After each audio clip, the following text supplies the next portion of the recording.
Mutual fund में देखें तो एसआईपी डिसिप्लिन वे में वेल्थ जनरेट करने का सबसे बेस्ट तरीका है।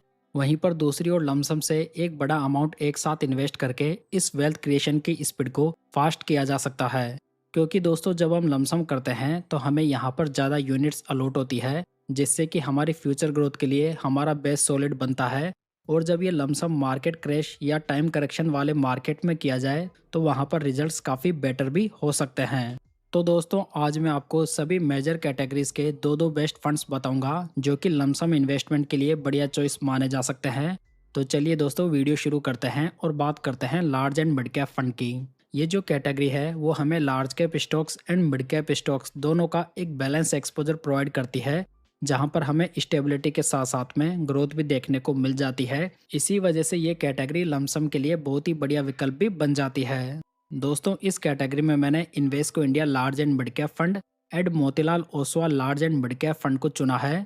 जहां पर अगर इन्वेस्को की बात की जाए तो यह फंड 10.04% का पूरी कैटेगरी का बेस्ट अल्फा जनरेट कर रहा है। साथ ही जो इसके रिस्क फ्री रिटर्न्स है वो भी बेस्ट है। साथ ही इसके fund manager mister Aditya Khemani एक बहुत ही बढ़िया फंड मैनेजर है। बात की जाए मोतीलाल की तो यह फंड ग्रोथ इन्वेस्टिंग को फॉलो करता है, जहां पर यह फंड पूरी कैटेगरी का सेकंड बेस्ट अल्फा जनरेट कर रहा है। साथ ही इसके रिटर्न्स पूरी कैटेगरी में लास्ट 5 ईयर्स में बेस्ट रहे हैं। अगर इनके CAGR रिटर्न्स को देखें तो इन्वेस्को के लास्ट 10 ईयर्स के 17.63% है, जो कि पूरी कैटेगरी के बेस्ट है। लास्ट 5 ईयर्स में 18.72% है, लास्ट 3 ईयर्स में 24.87% है और लास्ट 1 ईयर में 12.13% है। मोतीलाल की बात करें तो लास्ट 5 ईयर्स में इसके रिटर्न्स 19.61% है, लास्ट 3 ईयर्स में 23.73% है और लास्ट 1 ईयर में 10.48% है। तो दोस्तों कुल मिलाकर ये दोनों funds he large and mid cap category में लमसम इन्वेस्टमेंट के लिए एक बहुत ही बढ़िया चॉइस बन जाते हैं। चलिए बात करते हैं फ्लेक्सी कैप फंड्स की। इस कैटेगरी में हमें कुछ बढ़िया फंड्स देखने को मिल जाते हैं। हालांकि इस कैटेगरी के दो बड़े नाम Parag Parikh flexi cap fund and HDFC flexi cap fund दोनों का AUM काफ़ी हाई हो चुका है। सो यहाँ पर प्रेजेंट टाइम में इनमें बड़ा लमसम इन्वेस्टमेंट शायद ठीक नहीं रहेगा। इसी वजह से फ्लेक्सी कैप कैटेगरी में मैंने दो ऐसे फंड पिक किए हैं जिनका की AUM काफ़ी कम है। तो यहाँ पर जो पहला फंड है वो है bank of India flexi cap fund and second fund है ICICI prudential flexi cap fund.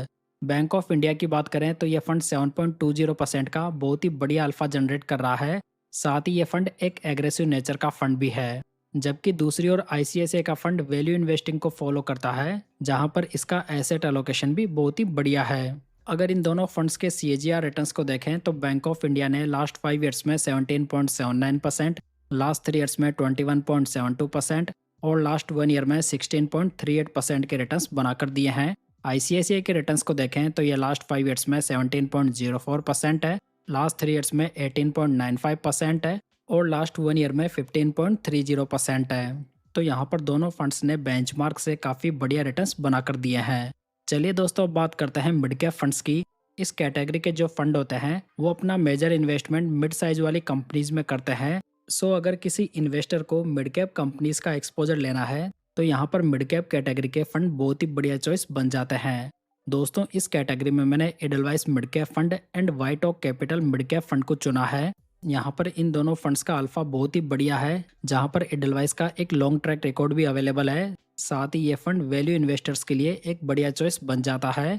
White ऑक की बात करें तो इसका सोटिनो रेशियो पूरी कैटेगरी का बेस्ट है, जो कि हमें ये बताता है कि फंड डाउनसाइड के अगेंस्ट में कितने रिटर्न्स बनाकर दे रहा है। साथ ही ये जो मिड कैप फंड है वो एग्रेसिव इन्वेस्टर्स के लिए एक बढ़िया चॉइस बन जाता है। अगर CAGR रिटर्न्स पे नज़र डालें तो एडलवाइस के रिटर्न्स लास्ट 10 ईयर्स में 19.54% है, लास्ट 5 ईयर्स में 19.83% है, लास्ट 3 ईयर्स में 23.74% है और लास्ट 1 ईयर में 11.74% है। वाइटॉक की बात की जाए तो ये कंपेरेटिवली नया फंड है, जहां पर लास्ट 3 ईयर्स में इसके रिटर्न्स 23.82% है और लास्ट 1 ईयर में 18.21% है। तो दोस्तों यहाँ पर इन दोनों फंड्स ने बेंचमार्क के कंपैरिजन में काफ़ी बढ़िया रिटर्न्स डिलीवर किए हैं। दोस्तों अगर आप म्यूचुअल फंड्स को बेसिक से लेकर एडवांस तक सीखना चाहते हैं तो इसके लिए मैंने म्यूचुअल फंड की एक बढ़िया मास्टर ई बुक तैयार की है, जिसमें कि मैंने म्यूचुअल फंड के हर एक कॉन्सेप्ट को बहुत ही आसान भाषा में समझाया है। साथ ही ये भी बताया है कि कैसे फंड सेलेक्ट करना है, कैसे पोर्टफोलियो रिव्यू करना है, कैसे पोर्टफोलियो रिव्यू करना है और कैसे SIP से वेल्थ जनरेट करनी है। तो अगर आप इसमें इंटरेस्टेड हैं तो आप इसे डिस्क्रिप्शन बॉक्स या पिन कमेंट से डाउनलोड कर सकते हैं। चलिए दोस्तों, वीडियो पे आते हैं और बात करते हैं मल्टी एसेट फंड्स की। इस प्रकार के जो फंड्स होते हैं अपने डाइवर्सिफिकेशन के लिए जाने जाते हैं, जिसमें कि ये सिंगल फंड में हमें equity, debt, commodities and real estate का एक्सपोजर भी प्रोवाइड कर देते हैं। इसी वजह से ये कैटेगरी लमसम के लिए एक बहुत ही बढ़िया ऑप्शन बन जाती है। यहाँ पर इस कैटेगरी में मैंने quant multi asset allocation fund और Nippon India multi asset allocation fund को चुना है। जहाँ पर क्वांट की बात की जाए तो ये फंड पूरी कैटेगरी का लास्ट 10 ईयर्स में बेस्ट फंड रहा है।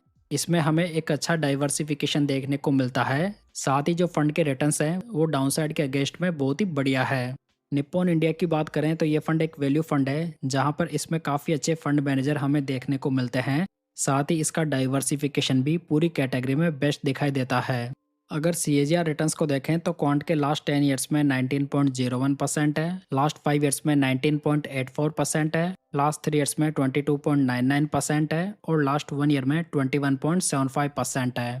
निप्पॉन के रिटर्न्स को देखें तो ये लास्ट 5 ईयर्स में 16.61% है, लास्ट 3 ईयर्स में 20.06% है और लास्ट 1 ईयर में 18.28% है।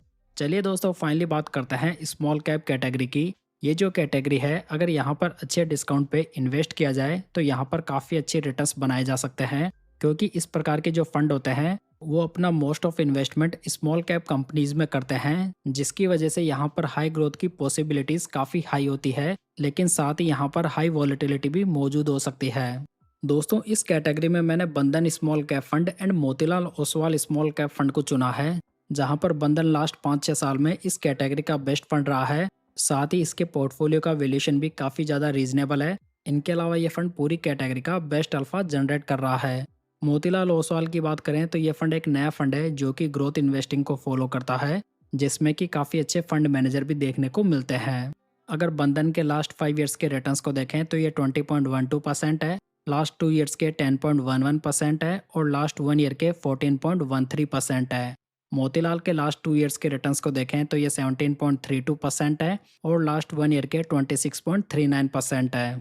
तो दोस्तों, यहाँ पर हम देख सकते हैं कि इन दोनों फंड्स ने बेंचमार्क के कंपैरिजन में काफ़ी हाई रिटर्न्स डिलीवर किए हैं। तो दोस्तों, ये थे best mutual fund for lump sum investment. अगर इन्फॉर्मेशन आपको अच्छी लगी हो तो वीडियो को लाइक, कमेंट एंड शेयर जरूर कीजिएगा। साथ ही पूंजी गाइड यूट्यूब चैनल को सब्सक्राइब जरूर कर लीजिएगा। तो चलिए दोस्तों, फिर मिलते हैं किसी नई इन्फॉर्मेशन के साथ।